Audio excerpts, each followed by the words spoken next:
Okay, good morning and welcome back to breakfast and conversation, and have a little bit of an update on my retirement situation. We're also going to do lunch and dinner. That is the plan right now. I have lovely scrambled eggs and white toast.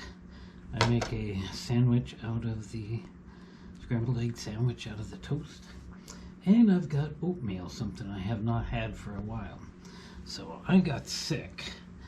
I've been pretty darn sick, and I got my cup of coffee, and this is the first cup of coffee I've had, and I didn't have coffee the last 2 days because I got sick, and I still don't feel really great, but I feel pretty good this morning, and I'm hungry, so that's why I am doing this today. I can have a lovely breakfast and hopefully probably a can of soup for my lunch. And then hopefully I got fried chicken in the freezer. I do have fried chicken in the freezer. I'm running 2 cameras today, by the way, just for the heck of it. And I do have fried chicken in the freezer. I bought some Banquet fried chicken, a whole box of it, a while back. It's been in the freezer ever since, so cook that off today and have a nice couple fried pieces of fried chicken. It depends on how I'm going to be feeling, because I feel pretty good right now, but I don't know. So hopefully I get over this. I haven't been doing anything. I've been very, very inactive. Today's the 27th of January, and we're getting to the end of January, thank the Lord. It's been so cold. It gets down into the low 20s. It's about 25 degrees outside right now. Everything is just frozen solid. And I don't feel like doing anything. I don't even want to go out in the cold. I'm sitting here in my house. I got my heat turned up to about 64 or so degrees. And I'm wearing 3 shirts and my jacket in my house because I'm cold all the time. And it's really very expensive to heat this little apartment up. And I'm probably going to be looking to move into a smaller place that's more updated. This place is not updated at all. I don't even have a heat pump. And the landlords are not interested in updating it. So now that I'm taking home a little bit less money every month, I think it's time to try to move and see what's out there. But right now I am just so hungry. I'm just dying to get into this. Scrambled egg breakfast. I might not be able to finish all of this today. I have not been eating very good lately. So we got the computer, we got YouTube up.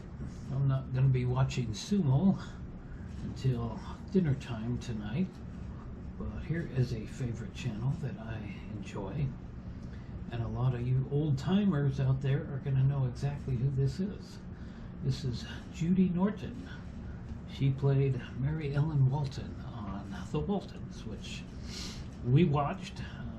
A lot of younger people might not even know about The Waltons, but it was on. Judy is 2 years older than me. Anyway, she has a YouTube channel just called Judy Norton, where she talks about, she does behind the scenes and questions and answers all about the Waltons. And anyway, so she's got 5 new videos that I have not seen. So we're going to watch an Ask Judy today. They're usually about 11-12 minutes in length. And she's very good. If you like the Waltons, I highly recommend checking out Judy Norton on YouTube. She has a lot of, she has guests that join her on there, the casts and people that have been on it. So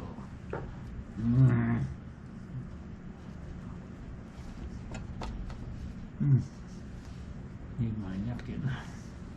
Need a napkin.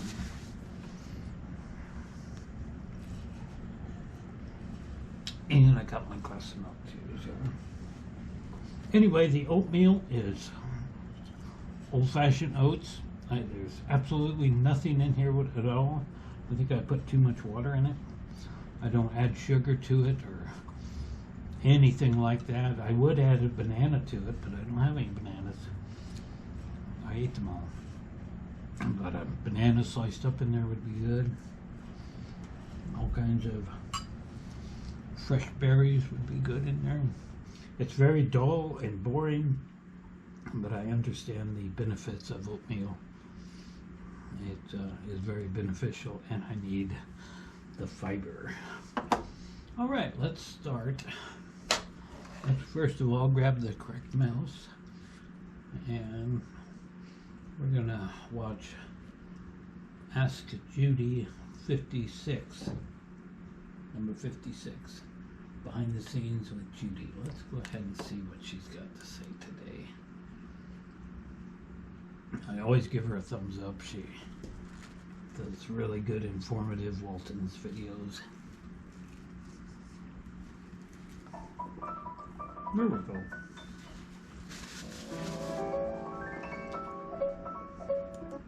Welcome back to another segment of Behind the Scenes of the Waltons.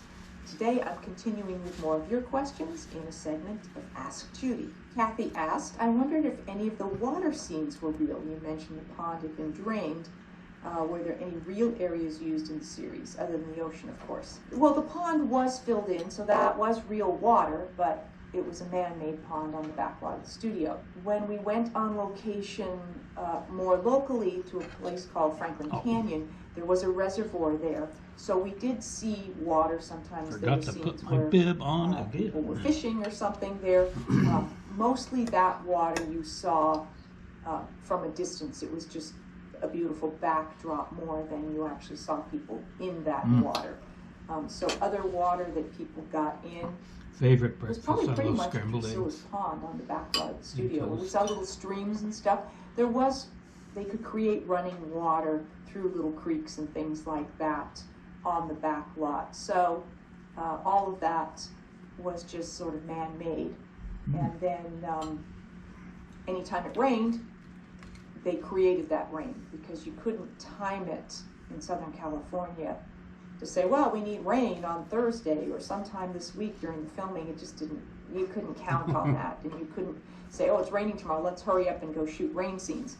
So they would bring in very tall, like sort of sprinkler heads, we call rainbirds, and they just turn those on and dump water on us.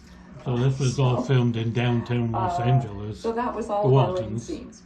This is a question from Ms. Shepherding. When directors are assigned to episodes, do the more established get their choice of episodes, plots? And I think there was some choices involved in that. She talks a lot about some of our the actual location of the Walton house and the Godsey store and all that good stuff. And it's really interesting. No, I don't really want to do that one for one reason or another, or they weren't available, they had a conflict with another shoot. So they might have had some latitude, but I think in a lot of cases it was just, hey, we'd like you to do this episode, and it was a yes or no.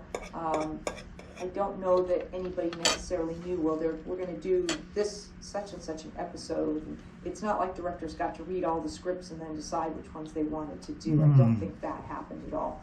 I think sometimes they were going to have a particular director maybe direct 4, 5, 6 episodes in a season, and very good. They may I'm starting to get full already. Some of the storylines, but I think it was sort of, well, we'd like you to do this, and I think for the most part they were willing to do the episodes that they were asked to do. And then you also asked what occurs when actors in a series want to direct. Are there preferences considered? Really starting to get full. I think, look, when actors on our show directed, because Ralph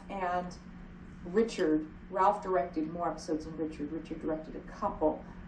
I imagine that was them via their agent, during a negotiation saying that, Richard would like to direct an episode, or perhaps they said, well, we would like to offer him that opportunity. And clearly Ralph enjoyed directing and was good at it, so he obviously had an interest in doing more of the episodes. I don't know if Richard was not as interested in directing, and so after doing a couple, or he felt that it was tough to do double duty. That is tricky to act and direct. It's a lot more work. So I'm not quite sure what Richard's interests were. I know that he has not gone on to do a lot of directing, so my belief would be that his preference is acting, and that's where his love really is. We also did have, we had assistant directors who directed. Our script supervisor directed an episode. So we had different people that had an opportunity, after having worked in another capacity on the show, to also direct an episode. I don't know that they had preferences. Whether Ralph had preferences about episodes he wanted to direct, and whether they asked him, they may have asked him because depending on how heavy his storyline was, how much John Walton had to do in an episode, could have impacted whether or not Ralph felt that it was an episode he wanted to direct, or whether the producers felt it was an episode that would be good for him to direct or not. So things like that may have come into play, but I don't have the details of it. A question here from Sounds Great Greg, who said, I'd love to hear all about your preparation process as an actor. I actually submitted a question to her a few months ago, but she answered it in the comments rather than in one of these. I mean, mostly when I was young, I think some of the others, Cammie had talked about that, was that you knew you needed to know your lines, you needed to hit your marks, and you needed to not flub.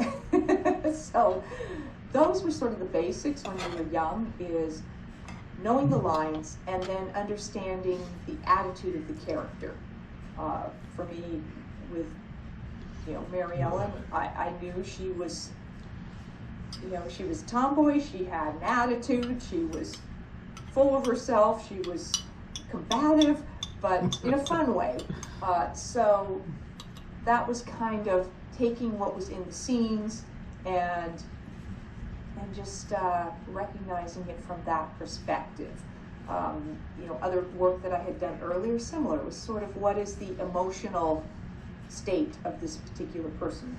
If you want to just get very basic, are they happy, are they sad, are they scared, and just understanding what the emotion of the character was, and then relating, learning the lines and playing the emotion. And I think I can get down this last bite or two. Of what I did when I was very young. Then as I grew and learned more, then there might be more things that I began to take in terms of understanding. I remember to put my bib on. Layers to what was happening with a character. You just sort of start getting that as you read a script and you understand that all of what's going on for a character, what their journey is through an episode.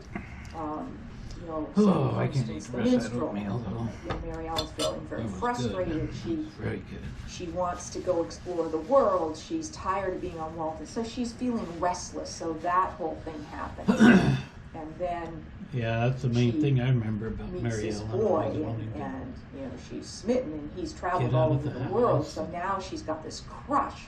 So you have that whole thing happening, and this idea of this dream that her life could be different, and that he's so exciting and it's new, and so there's that whole piece, and then the disappointment, the humiliation when he basically says she's a child and he's going to leave.